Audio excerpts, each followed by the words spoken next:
My friend Shedrick, I have a scale set up to the Clover device. This is the way they work, sir. Okay? See, the settings are at 0. I'm showing you right now, and I'm going to send you this video. Now, let's use this container. There's nothing in here, okay? We're going to place the container up on the scale.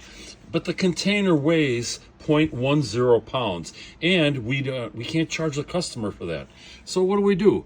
We press 0 here, and it takes that down to 0. How do we know? If you lift up the container, okay, now you're at -10. Why are you -10? Because you have to compensate for the weight of the container. So let's put the container back on here, and now you're gonna weigh your product. So here's the 2 products that I'm gonna put in here. I put them inside the container, okay? And now they weigh about 1/4 pound, okay?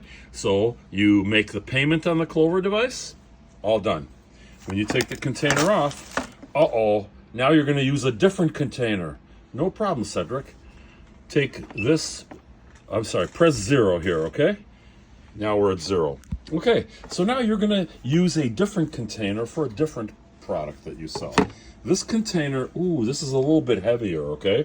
This container is 0.19 pounds. So we have to 0 this out.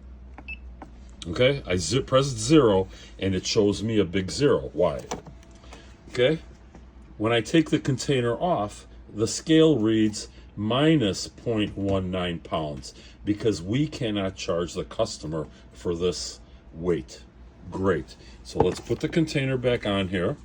It's 0. And now we're going to put goodies into your container that your customers are buying. Okay, these goodies weigh 1/4 pound. You charge your customer and you're done.